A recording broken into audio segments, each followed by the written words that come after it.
Today I've got two techniques I'm going to be sharing with you. They're both very easy and fun, and hopefully they'll make you look at your design paper just that little bit different. I've got the Exuberant paper pack here from Altenew, and these patterns are really fun colours and they're the perfect size for us card makers.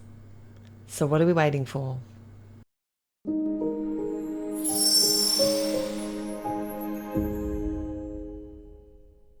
Hello and welcome back to another Take Two with Therese at Altenew, and we're going to be making two beautiful cards today.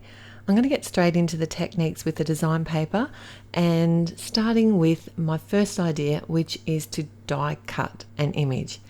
I'm going to be die cutting one of the vases from the Versatile Vases 2 set, and any of these patterns would really work for this from this paper pack. I chose one of the lighter colours and thought it'd be nice to make it look a little bit rounded by using the coordinating stencil and a mini blending tool to just add a small bit of grey ink around the edges.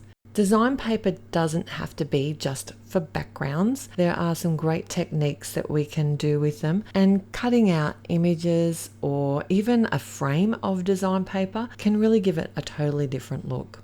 My second idea today is to actually stamp the image directly onto the design paper, and we're going to be doing some ink blending. So I have got a bouquet from the Delicate Garden set. I'm going to be using this set on both of the card designs today, and I'm actually going to be stamping direct onto the design paper.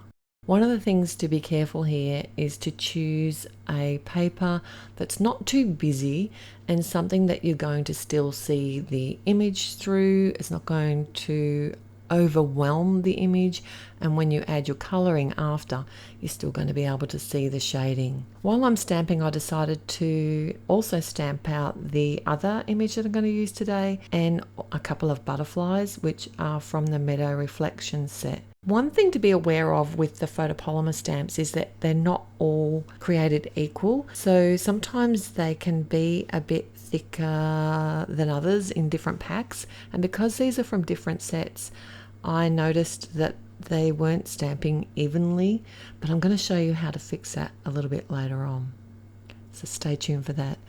Alright, so I'm using the coordinating stencils now to add the colour to the flower directly onto the actual design paper. What I love about this technique is it gives you that subtle pattern coming through onto the design paper. I usually like to start with a lighter ink as well if I'm not sure, because I can always come in and add a darker ink over top, but I don't want to go too heavy straight away. And sometimes, even though it looks like not much is happening, there is actually a lot more colour being laid down than you think. I also chose not to do the base layer of the actual flower. I wanted the design paper to be like the base colour, but you could certainly do that if you prefer, or depending on which design paper you choose. It was a little bit different when it came to the leaf images. I didn't want the pink to show in the leaves, so I actually did cover the whole base colour of the leaves and also the second layering colour. I love that this is such a great way to stretch your products and get a totally different look depending on what colour you choose for the background in your design papers and what pattern, what subtle patterns are there. So I'm going to do what I like to call my easy alcohol marker colouring technique. If you don't have a lot of time, this is a great way to add some quick colour to an image, and particularly good for flowers because it's a little bit messy looking. All I'm doing here is adding two different colours to my petals, just flicking out with a feathering motion from the centre of the petals with my darker colour. And then once I've sort of gone around and done all of my other flowers, I don't worry about the ink drying because you can reactivate alcohol marker ink by just laying colour over top again. You don't have to come in straight away. It does work, I promise. And then I'll come in with a lighter colour and just blend over top. I like to leave some of white edges around my petals just as a bit of a highlight, and you will notice that as I'm adding the lighter colour, it does actually reactivate the alcohol marker ink beneath and get rid of some of those sharp lines.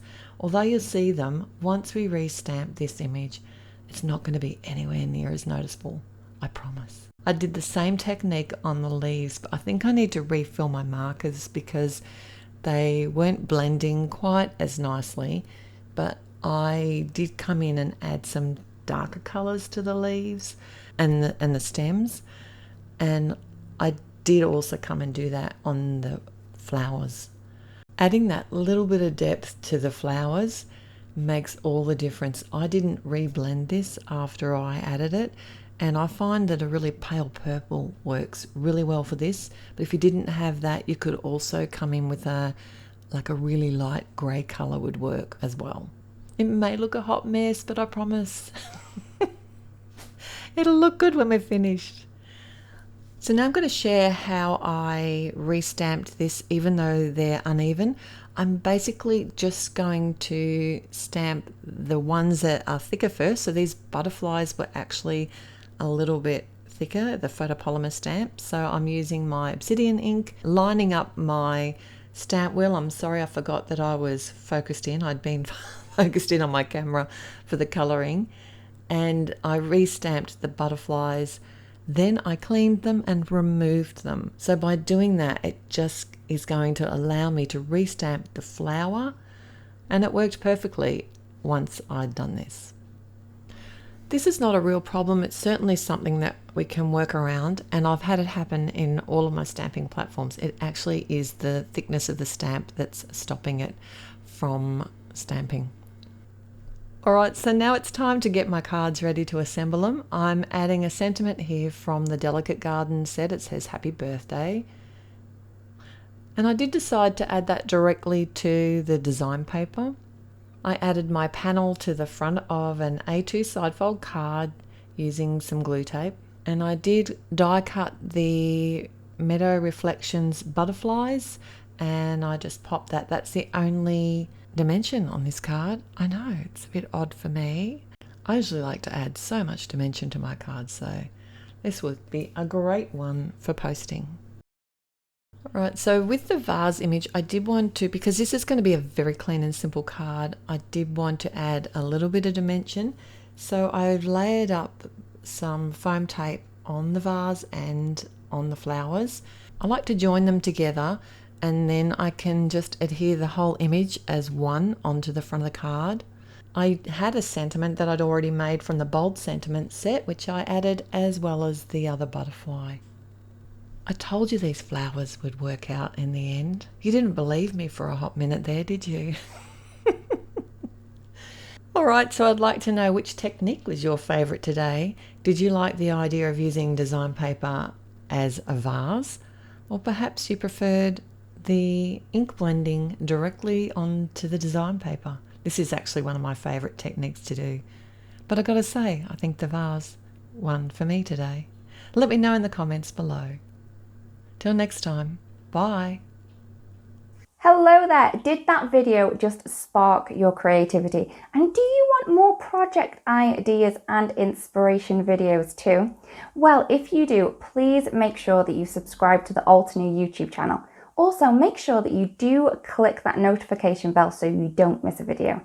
Thanks so much for watching. Bye bye.